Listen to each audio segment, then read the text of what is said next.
Hello, I'm Stacie Renee, and I have noticed a big trend in taking things personally.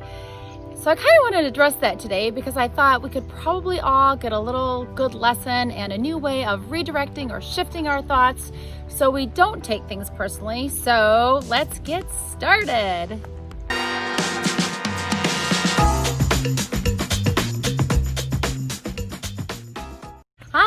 All right, so not taking things personally, and I'm gonna put these on because it's a little sunny out here, and I think I'll be able to talk to you so much better. So during the time where we have been at our homes a little bit more, life is constantly changing, new things are coming at us, and sometimes we start to feel a little bit more insecure and maybe not so good about ourselves, whether it's just a personal level, business level, feeling like what you're doing at work is never enough. So I would like to give you some tips and ways to kind of reshift your thoughts and how to not take things personally. So when a close friend or coworker forgets to respond back to you, returning a work call or just returning a call in general, maybe they didn't text you back, and the list could really go on. How does that make you feel? Not so good.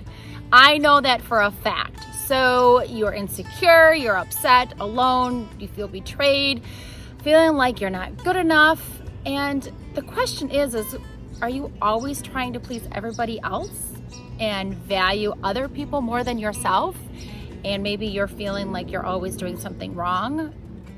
Ugh, what a horrible place to mentally be in.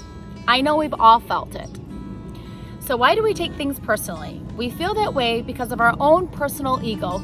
Yes, I said it. It's your ego that gets in the way and what makes you feel like you're taking things personally. And if we look at the definition of ego, a person's sense of self-esteem and self-importance. That's what ego is. Totally makes sense. Again, the definition of ego is a person's sense of self-esteem and self-importance. So if you're doing the above things that I had mentioned and you're feeling hurt, sad, full of unwanted negativity, emotional, is that really how you want to continue your daily life? Of course not. Who does? I don't. I'm sure that you don't, and maybe your kids don't either. So remember, it's all because you aren't getting the response, the feedback, or the emotions from whoever it is that you're dealing with. And it's also because you're taking it personally and you end up turning it around and making it all of their fault. I've seen a lot of cases that people aren't taking their own accountability, they're blaming everything on everything else, and it gets a little frustrating. And when someone starts to get frustrated with someone, it just kind of builds up from there. And you really, in actuality, it's your own personal self-esteem and turning it around. What we think of when things negatively all automatically go wrong. Yeah, you recognize those feelings, don't you? And you know what? I remember as a kid feeling that way too and not understanding. And I wish that somebody would have said, hey, there's always a reason why somebody may not have done something. I remember, in high school, one of my friends who said, okay, I'm going to call you. And back then we had the dial phones. So I would stand there and I'd be like, oh man, when are they going to call? She never called, and I would get upset. Well, little did I know that her mom ended up falling and had to be taken to the emergency room. And here this whole time, I wasted almost a whole day, afternoon and evening, waiting for a call. And all I did is I built up a lot of thoughts, emotions, negativity, and wasted my whole day, and I could have been doing something else. So I learned a very valuable lesson. One, don't wait around for something. If I miss the call, that's okay. I can always call back. Or two, just maybe I could have called and checked in. And three, why would I have those negative thoughts and thinking that she forgot about me when there was something terrible that had happened? And I think we need to start valuing ourselves more and figure out why we do this. It is no way to be, because all it does is, again, self-destruct. No way, not good. Yeah, I made an embarrassment of myself when I went up with a group of friends and we were all hanging out, and I was just full of emotion. I was feeling like I wasn't doing enough at work. I was feeling, even though I was busting it out, I was feeling that everything I was doing was not right. I wasn't feeling my value. I felt like I was left off of text threads and inside jokes, and it literally was taking me down. Even with, I was talking to my husband about things, and it was just a terrible place to be in. So when we all got together and were, just going out to celebrate and have a good time, I just started saying, oh, I feel left out, and just kind of not made a scene, but just made a bigger deal out of something that shouldn't have, and it blew up into something that should never, ever have happened.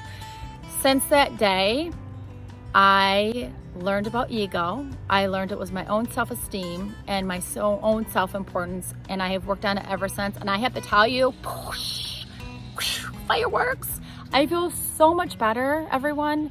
You too can feel this way by a simple redirecting and shifting your thoughts.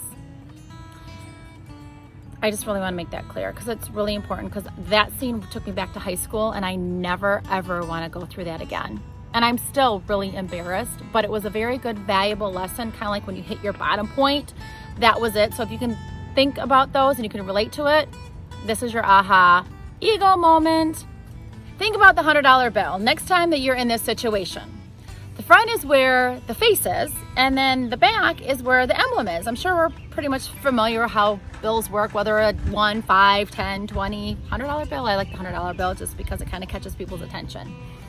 And when something happens that hurts your feelings, there's always two sides to the $100 bill. Mind you, the bill has the same value.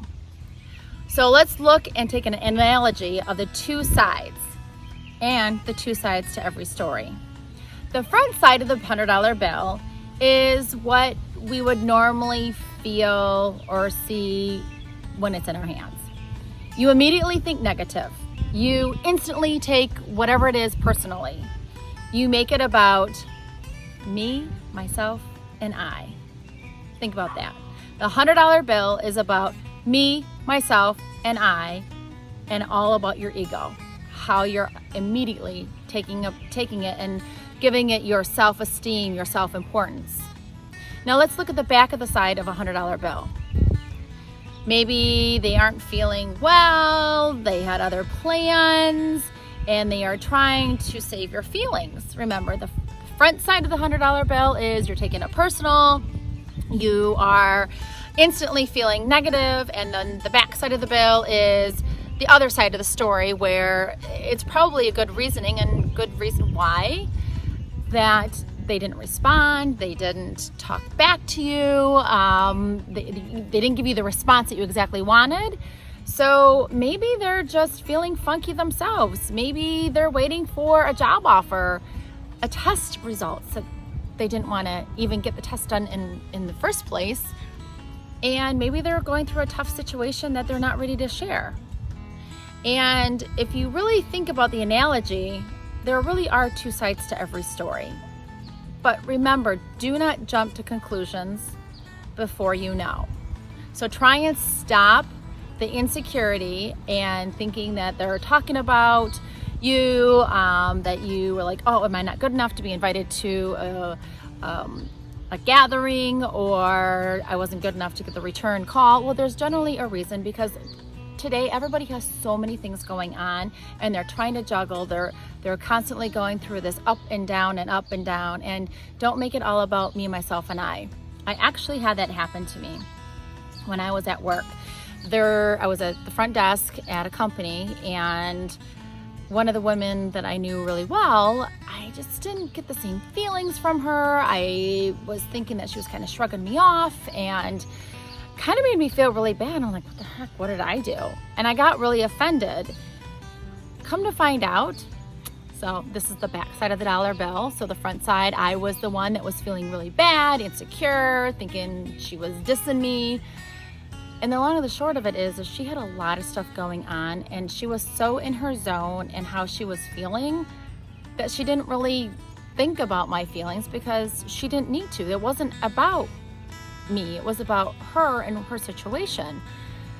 And she even said, you know, Stacie, sometimes everything isn't about you. I'm going through a lot right now and things that I'm trying to deal with. So I need you to work with me. And that kind of opened my eyes to a lot of things. No matter what age you are, we're always going to get offended. We're always going to see things differently because we take it too personally. So with this $100 bill, so every time, I don't care if you go get a fake $100 bill, put it somewhere where you can remember that there's two sides to every story, redirect your negative thoughts, stop thinking about me, myself, and I, because it's just holding you back.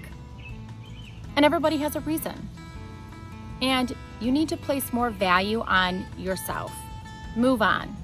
You know what? You don't have to be invited to everything. You don't have to be part of everything. And maybe sometimes it's a good reason and good thing that you're not at some place that something crazy happened, because that's always sometimes a second guesser. So remember, the $100 bill has the same value, and you get to choose how you want to feel and not take things personally, because as we know, it's not a good feeling. So be you. Be happy, be in the now, and remember, you can't lead a positive life with a negative mind. Until then, don't coast to neutral. I'm Stacie Renee.